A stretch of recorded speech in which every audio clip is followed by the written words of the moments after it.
I think it's a timely event, given the fact that the war is raging in the east and the M23 conquering more territory despite the different peace accords and agreements that have been signed both in Luanda and Nairobi, and attempt by Angolan President Joao Lorenzo to say that he has secured the peace deal from the M23. But that have a background in a sense that if you look at the history of wars in the Great Lakes region, coming from the National Resistance Army in Uganda, going to RPF in Rwanda, there has always been that culture of deceitfulness in terms of saying we are negotiating, at the same time there is a ceasefire while the war is continuing. And that is playing out in the DRC. And for the UN Security Council to come in, I think it's a welcome move. However, the question is how are they going to push for the implementation of the peace agreements? But not only that, also reining on those who are said to be fueling the conflict, because by UN own admission and the UN own group of experts, they have identified the culprits, and why they are not working on those culprits, namely Rwanda and its Rwandan Defense Forces, individuals within the M23, and some of the individuals within the Congolese National Army, by the way, to push them towards sanctions, making sure that whoever violated those agreements is held accountable. So yes. Hold a thought on the culprits and holding them accountable. I'm interested in this fact that the council mission is, I believe, being led by France and Gabon. What is the significance of this? I don't think that there is a significance in a sense that, because if you look at the current posture, diplomatic posture that France is doing in the Great Lakes region and on the broader African continent, it leaves much to be desired, in the sense that France is losing its grip on the rest of the continent, and it is trying to re-engineer its fortunes. So you have a new people. Gabon has been known to be in the hands of France. Rwanda is becoming along to bid France's interests on the rest of the continent, right next door in Mozambique, and now with Benin, with the signing of agreement with Patrice Talon and so on. So France to lead the Security Council team in the DRC is quite somehow surprising. And that's why I was asking about the significance of that, especially also the fact that it seems to be losing its grip. We've seen that progressively in the Sahel region as well, and there has been a pushback against this presence, particularly within the DRC. Now, part of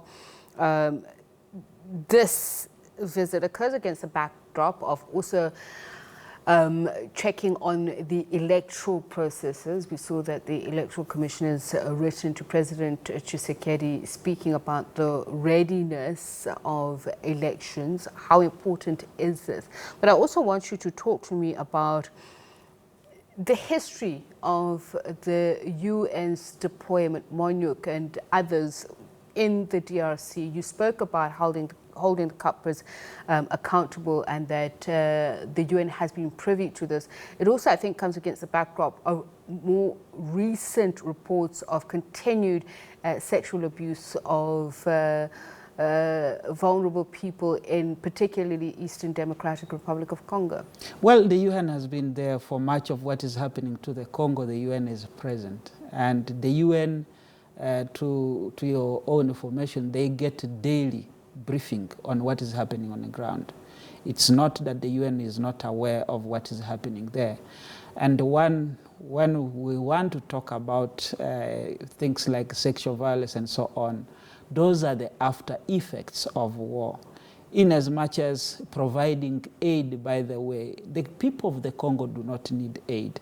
The people of the Congo do not need all these other issues that the UN is trying to push for. The people of the Congo need a peaceful country so that they can go about their businesses. And that means holding accountable those responsible for the war, including sanctioning those who are the perpetrators of violence in the course of the war. And can I just jump in there, Nixon? Perhaps it's niggling at me to say these are the after effects of war. Rape is a weapon of war, and in a conflict such as the Democratic Republic of Congo, should the UN itself not be held accountable for continuing and actually instigating these violations? So certainly the UN is aware of what is happening, as I said. Aware and complicit. And complicity, it depends on which side of the aisle. If you ask UN members, they will say we are assisting the DRC, but in my own view, they are complicit in the sense that if you look at the permanent member of the Security Council, are the very same people who are training, for example, RDF in Rwanda. They are very people who are training Ugandan forces since 1996 up until today. And they are very same people, for example, those countries being the conduit of much of what is happening in the DRC, and therefore siphoning out much of the resources.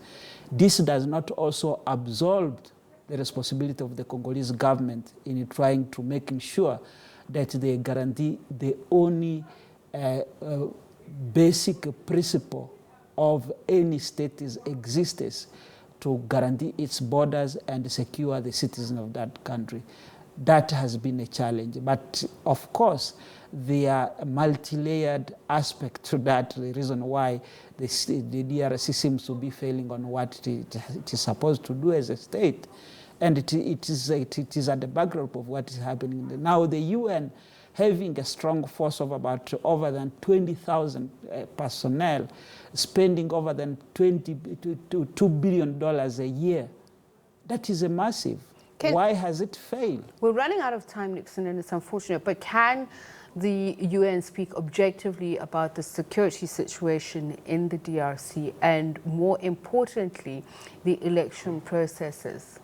It cannot speak objectively about the situation in the DRC because the UN have been complicit of what is happening. And when you talk about the UN, who is the UN? It's your 15 Security Council members and, most importantly, the 5 permanent members. And you will know what are the interests that they are voicing. Congo today is one of the richest countries, about 80% of the world cobalt, and you know the modern technology and what is happening. Coltan, 70% of mineral deposit of the world are in that particular country. And the question is, as technological advancement happen in these greater powers, what is it that they are doing for the people of the Congo where the mineral resources come from? So there is a lot to be talked about Congo if you want to pin it on, for example, an event such as the election. By the way, the elections cannot happen where the people are on the run. You talk about over than 2 million displaced people in the current M23 rebellion. And the people who are dying from that conflict outweigh the numbers that we know on a daily basis, because many of them die even after things that could have been prevented if the war was not there. So again, it goes back to what I said earlier, that the focus should be around stopping the war, looking at who are the main perpetrator, the instigator, and the countries supporting them. And then you can talk about the rehabilitation of the socio-economic life within the country instead of focusing on these other issues. So given the fact that we've spoken about not only allegations, but many people in the DRC who've been fallen victim to this have come out and provided evidence of, as we say, the UN's complicity in the conflict in the DRC, who can hold the perpetrators to account? You spoke about the role of the DRC government. Is President Tshisekedi the right man to do that? Well, whether President Tshisekedi is the right man or not, if there is no political will on the part of those involved in the conflict, I don't think that we will keep on asking this question whether Tshisekedi is the right man. Tshisekedi might come or another person go, and you've seen that the elections, how our Congolese politicians were summoned to places like Geneva to go and have agreements and so on.